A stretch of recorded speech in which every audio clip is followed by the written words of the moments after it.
Hey, good evening. Thank you for joining us and for listening to my first YouTube video. So, tonight I'd like to invite you to join Emerging Ecology in an amazing task of promoting change at the level of worldview.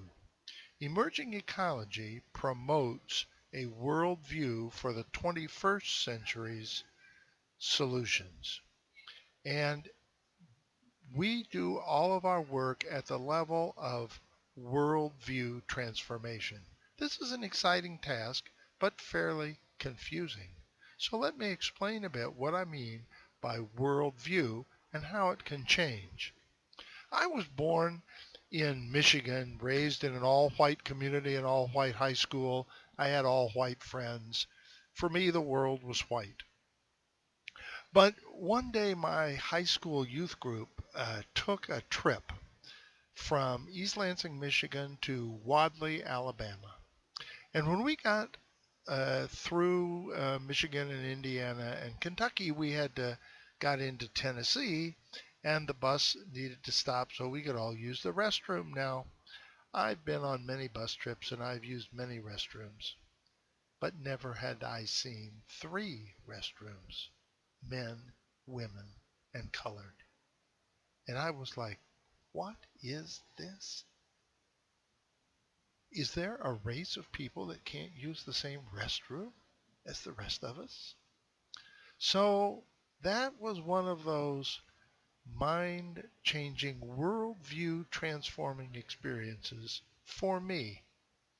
And I spent the next 4 years during my high school trying to figure out for myself what was going on with race relations and how could it be that one group of people could not use the same restrooms as the other.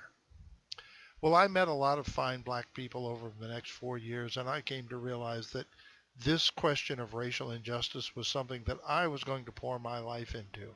So I told my parents that I was going to Buffalo, New York, after I graduated from high school to work in the inner city of Buffalo with a black church on their summer program.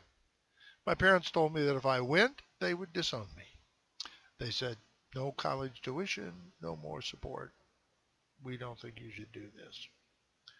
Well, that was just enough to convince me that is what I needed to do. So I said, okay, thank you. Much appreciated. It's been good knowing you. I'm headed to Buffalo. So three of us headed off across Canada from Detroit to Canada to Buffalo. And look at a map. You'll see that's what you do. We showed up in Buffalo, started to work, had a great time. We were having fun doing all kinds of good things with lots of little kids.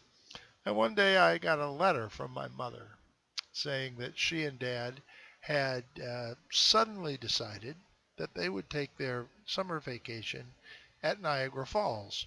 And since they would be so close to me, I could come up. So I showed the letter to Reverend Bird that I was working with, and he said, don't go. Don't go. Tell them you're busy.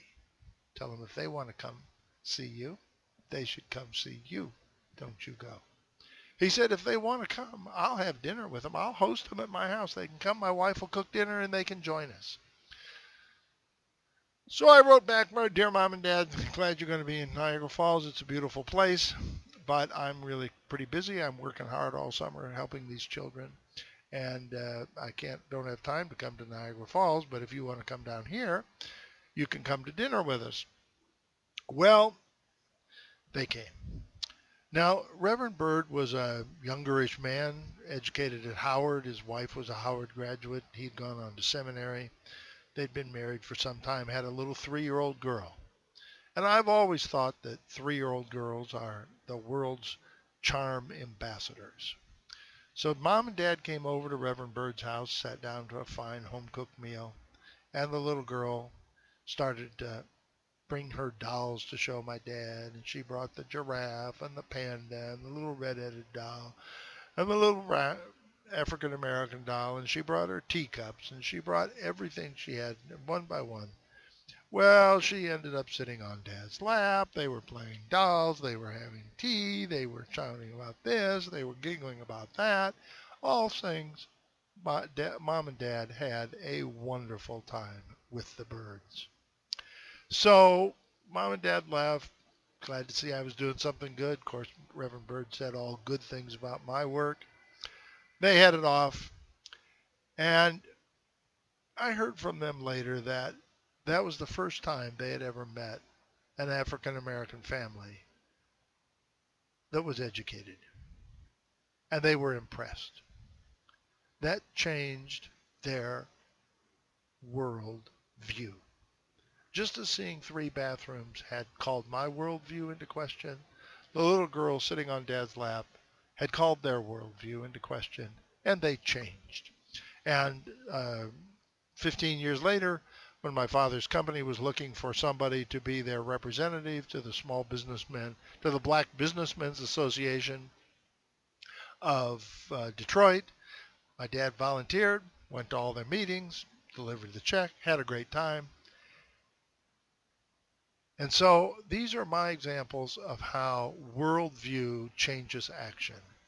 And emerging ecology designs programs and presentations to allow people's worldviews to change in ways that make their actions enable them to act in ways that are mutually enhancing to the human and the non-human world. We'd like to invite you to join us. Give us a call, send us an email, or check out our website, www.emergingecology.org.